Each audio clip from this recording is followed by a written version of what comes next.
All right, let's do this. Welcome, ladies and gentlemen, back to another exciting edition of the Per Farmer Cigar Deck Talks. Look at that deck. Oh, it's so beautiful. Look at the sun setting rapidly on us. We're out on the deck. It's kind of a nicer evening. We're smoking delicious cigar, about to bust into a delicious bottle of rum. How are you guys doing tonight? I am actually doing fabulous. Thank you very much for asking. What are we smoking when we drink tonight? Before we get too hung up into it. Right there. Let's see if we can get that to focus. San Cristobal Revelation.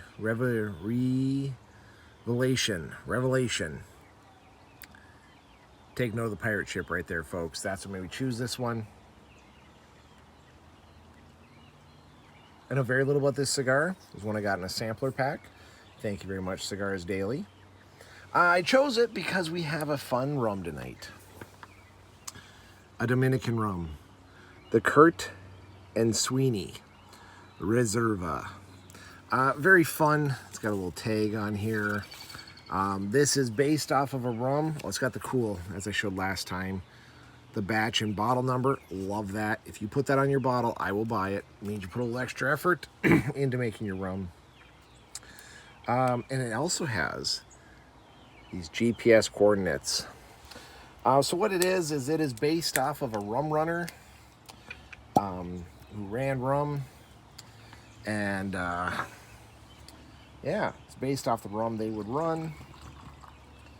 The flavors, the taste, the smells. Tell you what, I've had this one before. It's delicious. Look at that color. Beautiful.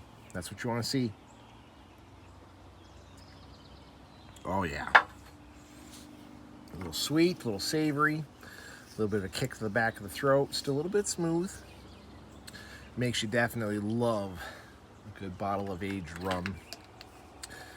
Good job, folks. That one turned out delicious.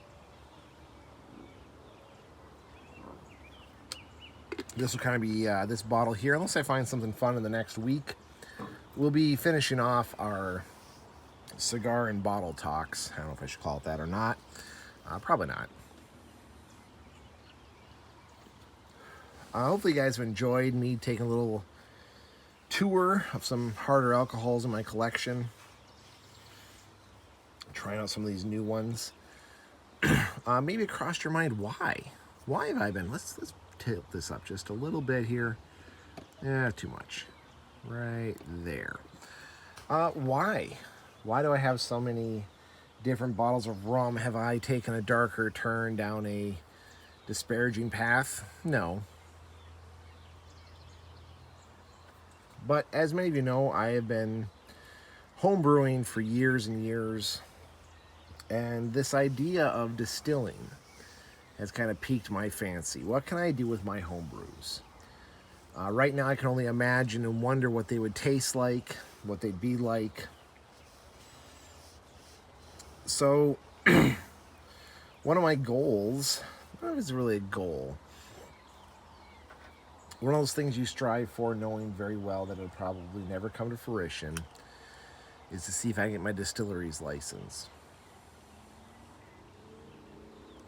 That's right, see if I can distill my own spirits.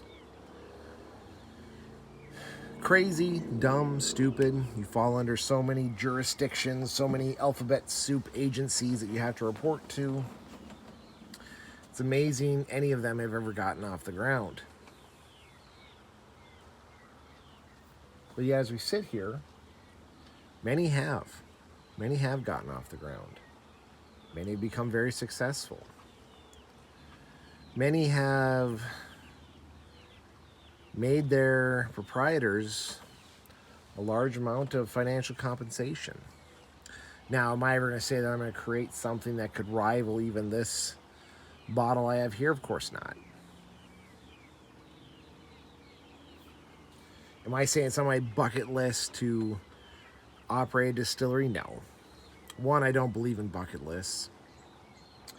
If you truly want to do something, do it. There's no reason to limit yourself in what you can or can't do based on whatever toolbox fallacy you might have. But is it good to have unobtainable goals? Yeah. It really depends what you do with those goals, of course. Do you let them destroy you? Do you let them cut you down and hold you back and keep you in a miserable place? Well, that's just horrible. But do you strive? Do you learn a little bit more? Do you better yourself? Get more education, take more risks? Check yourself, ask yourself, is this a toolbox fallacy? Do I have what I need right now to pursue this goal, or is this something that I truly do need? Something else in my quest to do better, to get better. That's distilling for me. Now, I do lack some very rudimentary items. A location's the big one. It's very hard for me to find property near me that could accommodate a distillery. I've been looking, mind you. I've been trying to look around and see if I can find something that will work for me. I'm hoping maybe one of these days some of these tax sales produces something. Yeah, there is the operating costs, but again, that's no more than a loan or perhaps a partnership with friends and family. That one's not as hard. It's finding a suitable location. Obviously the deer out there in the background. Look, there's deer. Look at him playing around. So cute. Is that a toolbox fallacy that I don't have the property? Probably. Sadly, I cannot set up a distillery on my private property. There's a parcel of land next to me that I looked at getting, but the township said they will not license it. There are, of course, some commercial places in town, but that is a far drive. Again, is this more me talking about toolbox fallacy, me talking myself out of it? Possibly, possibly. I'm not going to disagree with that assessment, of course. But at the same time, a lot of these places would have to be licensed and retrofitted and rebuilt and redesigned. And is that something I want to put the effort into? The answer is no. Yes, ladies and gentlemen, I have to tell you, the Yooper Farmer is what we like to affectionately call a bit of a lazy procrastinator. I know. Hold the papers. Pause the papers. Pause the princes. New headliner going out. Bet you didn't believe it. I'm a little bit lazy in procrastinations. Now, could I change my wicked ways and dive into a realm of productivity and ambition? Of course. It's all within our means. Your means, my means, everyone's means. We could all strive to do better, to do more. But am I content and happy where I am? Of course. Am I content to try a new bottle of rum, taste it, enjoy it, research it, look more into it? Yeah. There's nothing wrong with that. And with that is an understanding, I hope. Maybe someone's going to call me out, going to call Spade on this video. Thank you for that, if you do.